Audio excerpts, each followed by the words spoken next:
मैं राजीव जी से जवाब लेती हूँ। राजीव जी, अरविंद केजरीवाल कह रहे हैं, उनकी पार्टी के नेता कह रहे हैं कि समन गैर कानूनी है, लेकिन समन किया जा रहा है 1 महीने में 3 बार पेश नहीं होना, ये लीगल है, शायद ये कानूनी है उनकी नजर में। नहीं, आपने खुद ही बताया अभी थोड़ी देर पहले, यही बात मैं बोलने वाला था। कि देखिए वजह जो दी है ईडी को, वो क्या दी है? वजह ये दी है कि 26 जनवरी की तैयारियों में व्यस्त हूं मैं।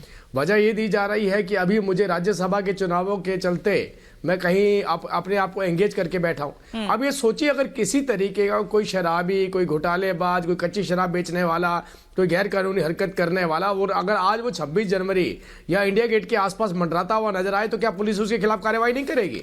अगर किसी ने कोई गैर कानूनी काम किया है तो उसके खिलाफ कार्रवाई तो पुलिस द्वारा की जाएगी। अब ये बहाना बना लेना कि मेरे पास अभी क्या क्या काम है, इन वजहों से मुझे छूट दे दी जाए, इन वजहों से मेरे घोटालों के ऊपर पर्दा डाल दिया जाए, तो ये तो संभव नहीं है। और यही बात आपने देखा, इनके सत्येंद्र जैन, मनीष सिसोदिया, ये सभी लोग इसी तरीके की टिप्पणियां करते थे कि हमारे खिलाफ कोई सबूत नहीं है, हमारे खिलाफ कोई कार्रवाई नहीं कर सकता। आज देखिए, न्यायालय द्वारा ही उनकी बेल रिजेक्ट की जा रही है। न्यायालय द्वारा ही, आप अरविंद केजरीवाल जी को भी मालूम है कि कहीं ना कहीं मैं फंसता हुआ चला जा रहा हूं, मेरे पास अब कोई रास्ता नहीं बचा है। वो रास्ता ढूंढने के लिए 26 जनवरी रास्ता ढूंढने के लिए राज्यसभा का सहारा ले रहे हैं। अरे भाई, ईडी या सीबीआई बच रहे हैं, आप खुलेआम कहते हैं, आपके पार्टी के लोग खुलेआम कहते हैं, अगर आपके पास कोई डॉक्यूमेंट एविडेंस है तो आप दीजिए। आपके पास ना कोई एविडेंस है ऐसा जिसमें ये निकल करके बाहर आए कि आप गुनहगार नहीं है।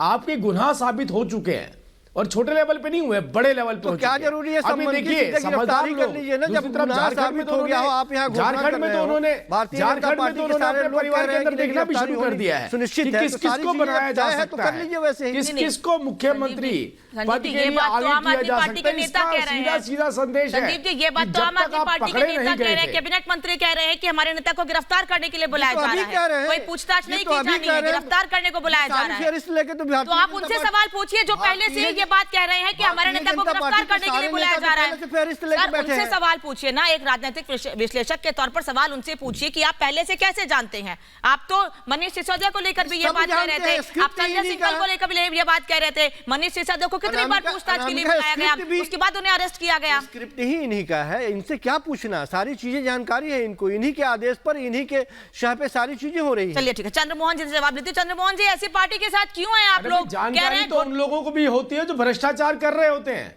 जब भी आप कोई गलत काम करेंगे तो जानकारी आपके पास जरूर होगी। ठीक है सर, चंद्रमोहन जी से रिएक्शन ले लो। राजीव जी आ जा रहा है, घोटालेबाज पार्टी अगर है तो उनके साथ क्यों है? आप लोग खुले खुले कह रहे हैं, खुले तौर पर कि ये घोटालेबाजों की पार्टी है, क्यों उनके साथ गठबंधन है?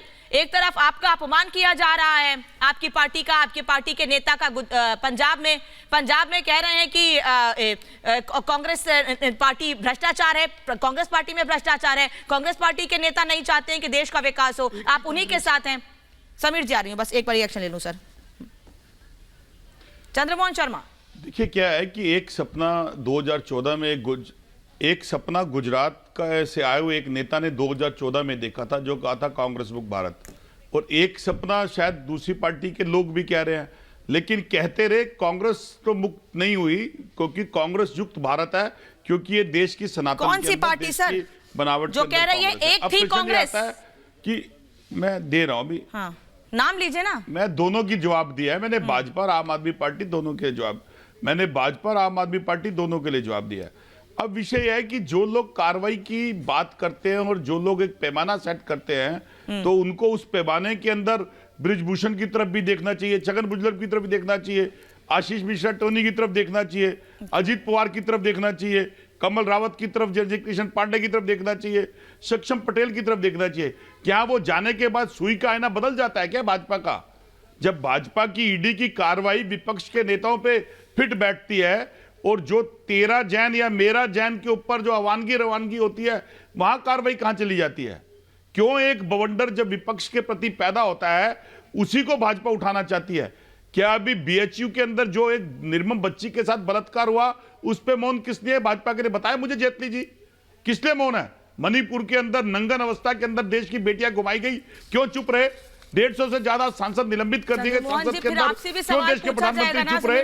50 से ज्यादा मेरे देश के शहीद जवान शहीद हो गए, एक के बदले 8 सीट काट के लाएंगे, क्यों चुप रहे? पार्टी जो आपको ही कह रही है कि कुछ दिनों बाद माँ अपने बच्चे को कहेंगे कि एक थी कांग्रेस, आप क्यों आए उनके साथ? आपके नेता दिल्ली में कह रहे हैं, कांग्रेस के नेता दिल्ली में कहते हैं कि साथ के साथ तो सीटों पर चुनाव लड़ेंगे। वहीं पंजाब के मुख्यमंत्री कह रहे हैं कि बच्चों को सिखाया जाएगा भविष्य में कि एक थी कांग्रेस। क्यों है ऐसे पार्टी के साथ? फिर आप सवाल तो आपसे पूछा जाएगा ना। फिर कहता हूं कि सपना देखने वाला जो इंसान है वो सिकंदर नहीं बन सकता। सिकंदर बनने के लिए कर्म चाहिए, वो भाजपा और दोनों को चाहिए। झूठ के पैमाने के ऊपर भाजपा और दूसरी पार्टी की नजीर चली है, और दोनों की इस नजीर के अंदर पैमाना दोनों नहीं करप्शन के अगेंस्ट भाजपा में किया था। आम आदमी पार्टी और भाजपा नाम ले तो रहे हैं, कोई डर के थोड़ा ले रहे हैं। खुल के नाम लीजिए ना। फिर उसके ऊपर सिर्फ खाली भाजपा कौन सी पार्टी की पार्टियों को एजेंडा क्यों बनाती है? कह रहे हैं